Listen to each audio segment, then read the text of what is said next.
हिंदुस्तान वासियों के कारण हुआ है।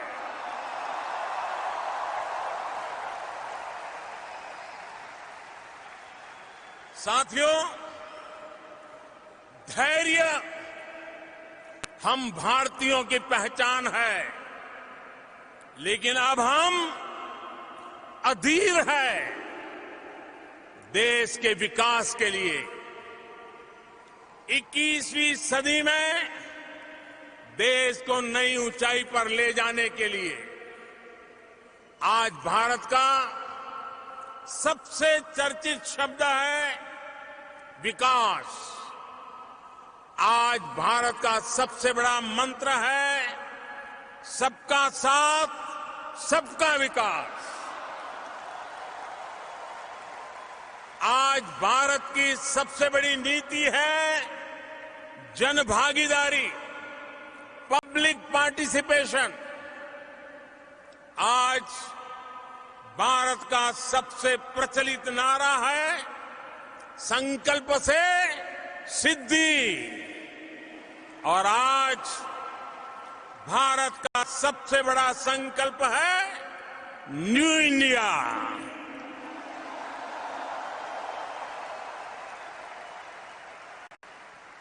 भारत आज न्यू इंडिया के सपने को पूरा करने के लिए दिन रात एक कर रहा है। और इसमें सबसे खास बात है कि हम किसी दूसरे से नहीं, बल्कि खुद अपने आप से मुकाबला कर रहे हैं।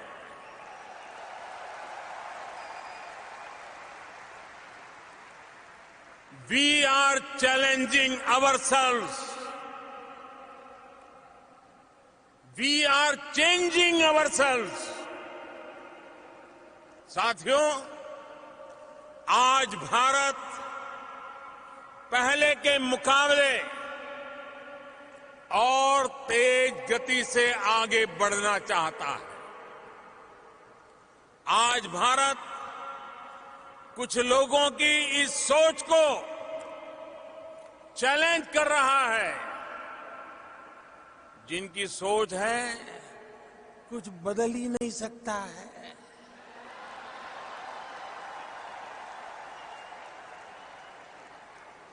बीते 5 सालों में 130 करोड़ भारतीयों ने मिलकर हर क्षेत्र में ऐसे नतीजे हासिल किए हैं जिनकी पहले कोई कल्पना भी नहीं कर सकता था। We are aiming high, we are achieving higher.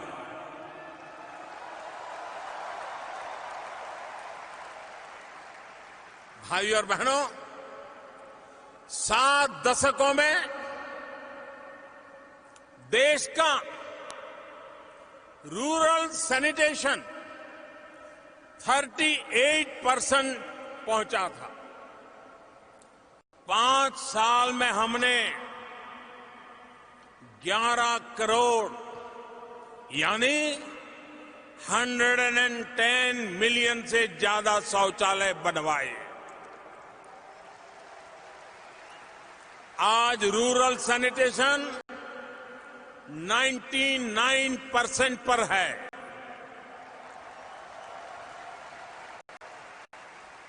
देश में कुकिंग गैस कनेक्शन भी पहले 55% के करीब था। 5 साल के भीतर भीतर हमने इसे 95% पहुंचा दिया। सिर्फ 5 साल में हमने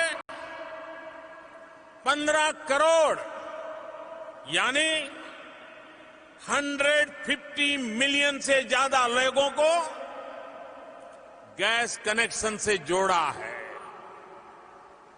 भारत में रूरल रोड कनेक्टिविटी, यह भी पहले सिर्फ 55% थी। 5 साल में हम इसे 97% तक ले गए।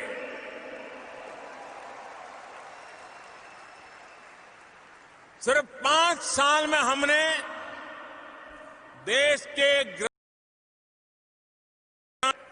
2 लाख किलोमीटर यानी 200,000 किलोमीटर से ज्यादा सड़कों का निर्माण किया है। भारत में 50% से भी कम लोगों के बैंक अकाउंट थे। आज 5 साल में लगभग 100% परिवार बैंकिंग व्यवस्था से जुड़ चुके हैं। 5 साल में हमने 37 करोड़ यानी 370 मिलियन से ज्यादा लोगों के नए बैंक अकाउंट खुलवाए हैं। साथियों, आज जब लोगों की बेसिक नेसेसिटीज की चिंता कम हो रही है तो वो बड़े सपने देख पा रहे हैं। उन्हें अचीव करने के लिए सारी एनर्जी उस दिशा में लगा रहे हैं। साथियों, हमारे लिए जितना ईज ऑफ डूइंग बिजनेस का महत्व है उतना ही ईज ऑफ लिविंग का भी।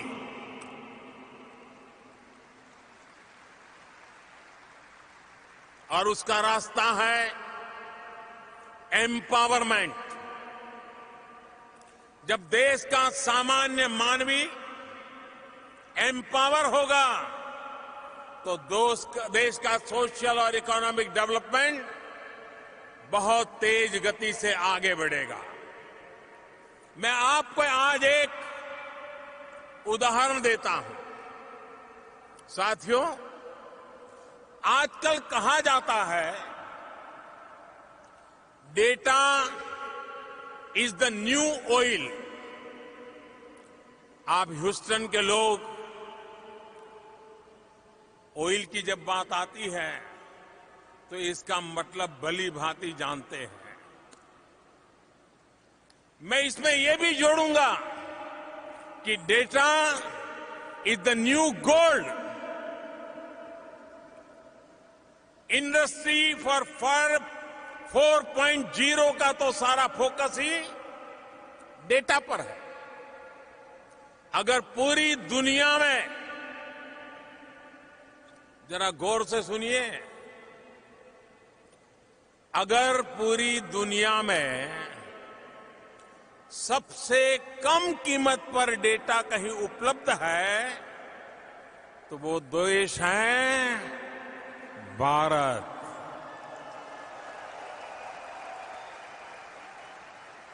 आज भारत में 1 GB डेटा की कीमत है सिर्फ 25 to 30 सेंट के आसपास, यानी $1 का भी चौथाई हिस्सा। और मैं ये भी बताना चाहूंगा कि 1 GB डेटा की वर्ल्ड एवरेज की कीमत इससे 25 से 30 गुना ज्यादा है। ये सस्ता डेटा भारत में डिजिटल इंडिया की एक नई पहचान बन रहा है।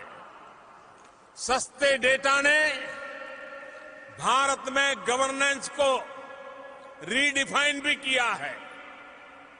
आज भारत में सेंट्रल गवर्नमेंट और स्टेट गवर्नमेंट्स की करीब करीब 10,000 सर्विसेज ऑनलाइन उपलब्ध है।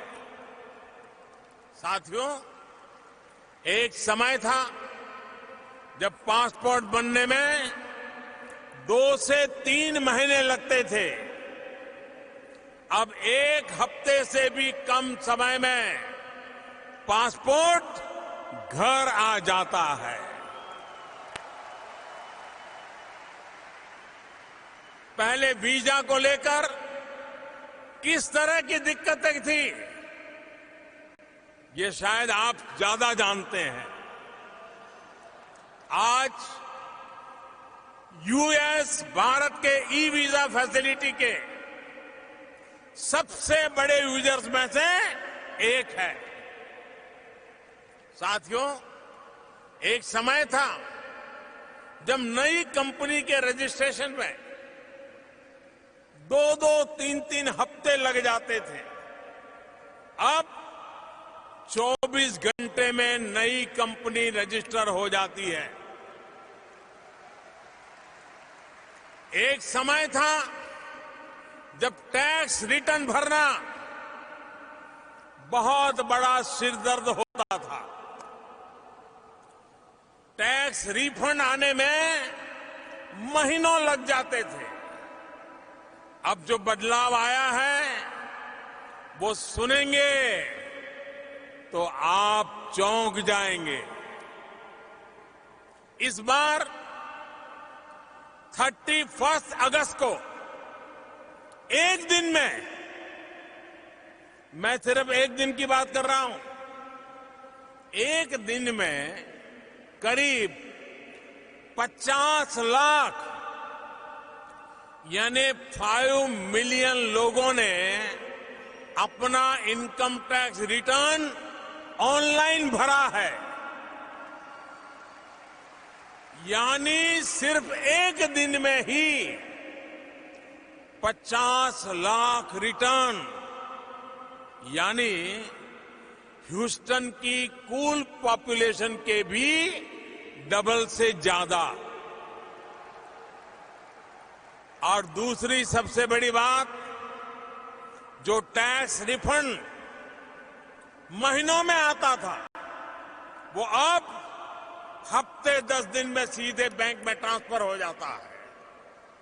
भाइयों और बहनों, तेज विकास का प्रयास कर रहे किसी भी देश में अपने नागरिकों के लिए वेलफेयर स्कीम्स आवश्यक होती है। जरूरतमंद नागरिकों के लिए वेलफेयर स्कीम चलाने के साथ साथ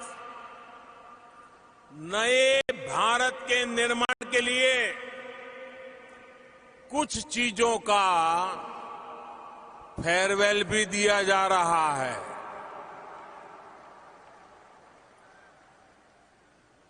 हमने जितना महत्व वेलफेयर को दिया है उतना ही फेयरवेल को भी दे रहे हैं। इस 2 अक्टूबर को जब देश महात्मा गांधी की 150वीं जन्म जयंती मनाएगा तो भारत ओपन डेफिकेशन को फेयरवेल दे देगा। भारत बीते 5 सालों में 1500 से ज्यादा बहुत पुराने कानूनों को भी फेयरवेल दे चुका है। भारत में दर्जनों टैक्स का जो जाल था वो भी बिजनेस फ्रेंडली माहौल बनाने में रुकावट खड़ी करता था। हमारी सरकार ने टैक्स के इस जाल को फेयरवेल दे दिया और जीएसटी लागू किया। बरसों बाद देश में 1 नेशन 1 टैक्स का सपना हमने साकार कर दिखाया है। साथियों, हम करप्शन को भी चैलेंज कर रहे हैं। उसे हर स्तर पर फेयरवेल देने के लिए एक के बाद एक कदम उठा रहे हैं।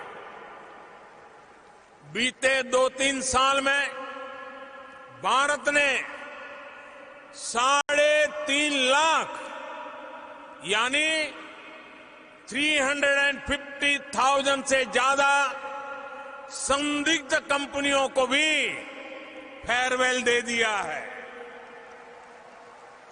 हमने 8 करोड़ यानी 80 मिलियन से ज्यादा ऐसे फेक नेम्स को भी फेयरवेल दे दिया है जो सिर्फ कागजों पर थे और सरकारी सेवाओं का फायदा उठा रहे थे।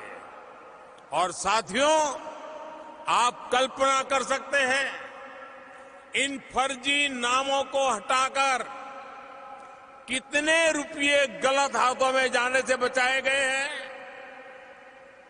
करीब करीब 1.5 लाख करोड़ रुपए यानी तकरीबन 20 बिलियन यूएस डॉलर्स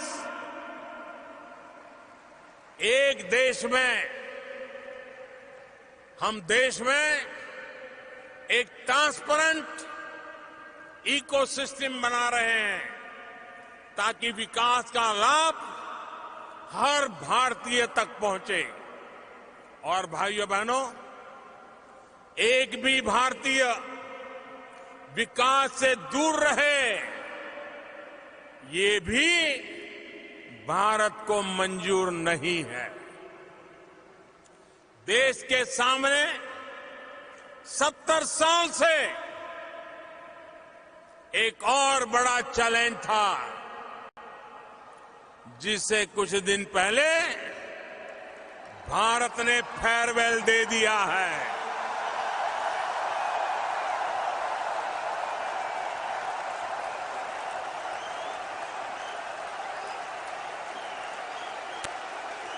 आप समझ गए?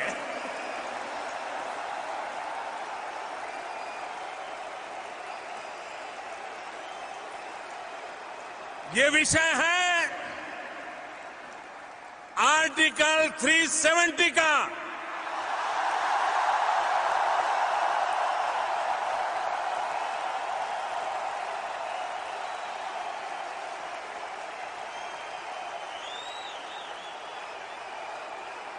आर्टिकल 370 ने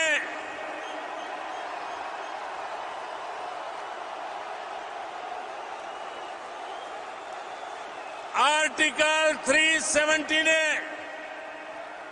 जम्मू कश्मीर और लद्दाख के लोगों को विकास से और समान अधिकारों से वंचित रखा था। इस स्थिति का लाभ आतंकवाद और अलगाववाद बढ़ाने वाली ताकतें उठा रही थी। अब भारत के संविधान ने जो अधिकार बाकी भारतीयों को दिए हैं, वही अधिकार जम्मू कश्मीर और लद्दाख के लोगों को भी मिल गए हैं।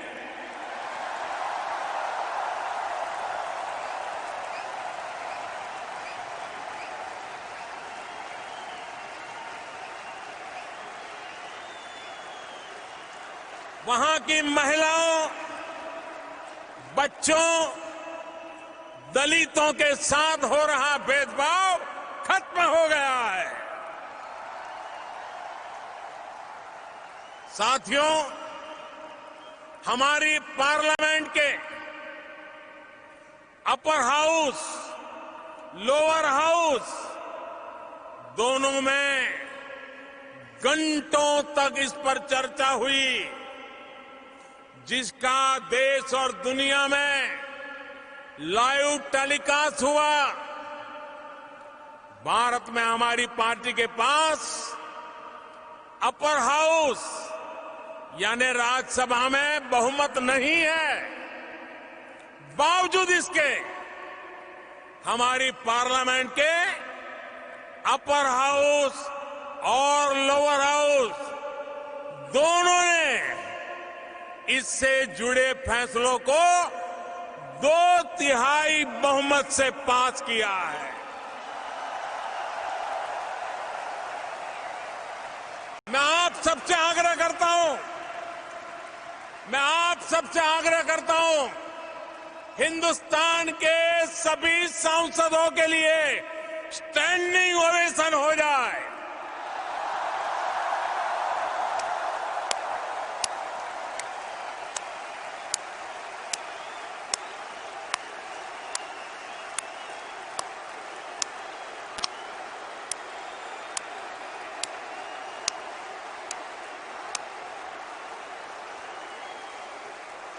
हां,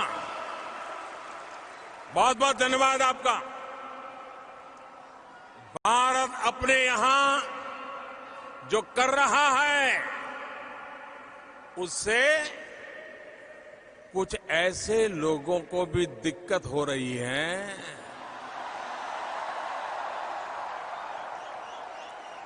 जिनसे खुद अपना देश संभल नहीं रहा है।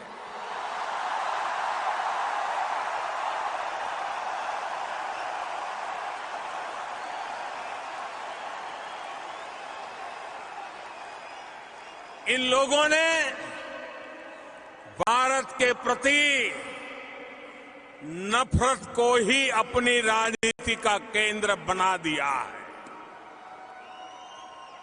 ये वो लोग हैं जो अशांति चाहते हैं, आतंक के समर्थक हैं, आतंक को पालते पोसते हैं। उनकी पहचान सिर्फ आप नहीं, पूरी दुनिया अच्छी तरह जानती है।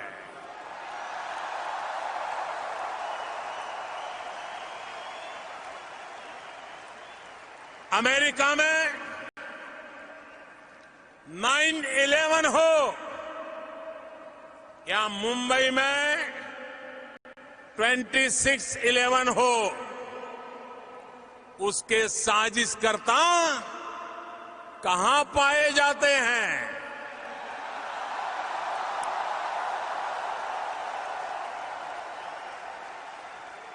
साथियों, अब समय आ गया है कि आतंकवाद के खिलाफ और आतंकवाद को बढ़ावा देने वालों के खिलाफ निर्णायक लड़ाई लड़ी जाए।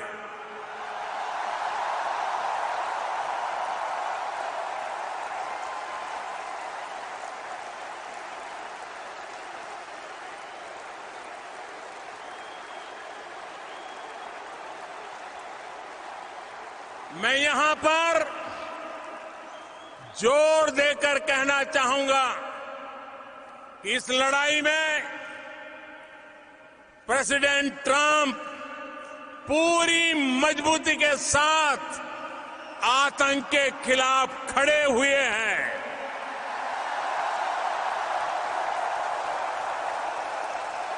एक बार आतंक के खिलाफ लड़ने का राष्ट्रपति ट्रंप का जो मनोबल है, हम सब मिलकर के उनको भी स्टैंडिंग ओवेशन देंगे।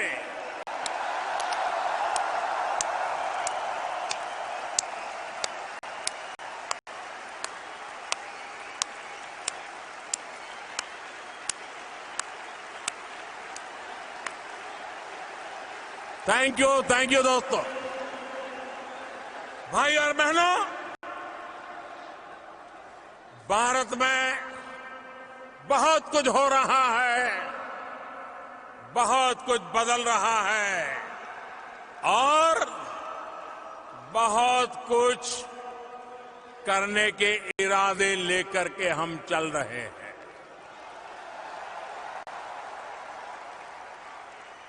हमने नए चैलेंजेस तय करने की, उन्हें पूरा करने की एक जीत ठान रखी है। देश की इन्हीं भावनाओं पर मैंने कुछ दिन पहले एक कविता लिखी थी।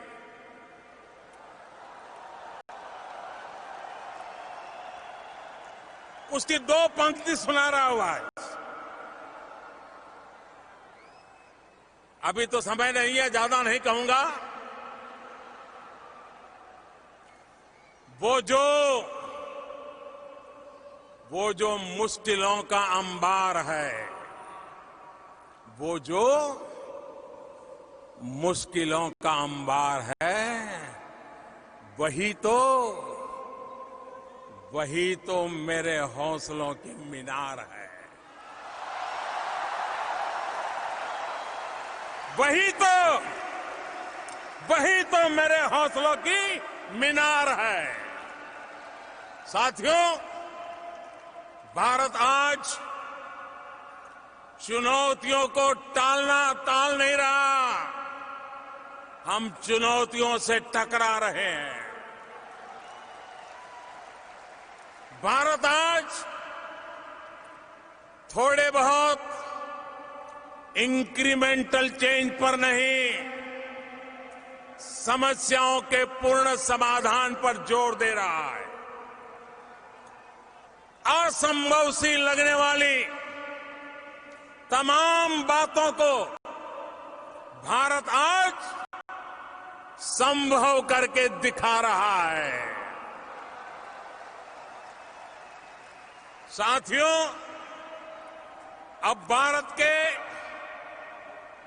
भारत ने $5 ट्रिलियन इकोनॉमी के लिए कमर कसी है। हम इंफ्रास्ट्रक्चर, इन्वेस्टमेंट और एक्सपोर्ट बढ़ाने पर जोर दे रहे हैं। हम पीपल फ्रेंडली, डेवलपमेंट फ्रेंडली और इन्वेस्टमेंट फ्रेंडली माहौल बनाते हुए आगे बढ़ रहे हैं। हम इंफ्रास्ट्रक्चर पर 100 लाख करोड़ रुपए, करीब 1.3 ट्रिलियन खर्च करने वाले हैं।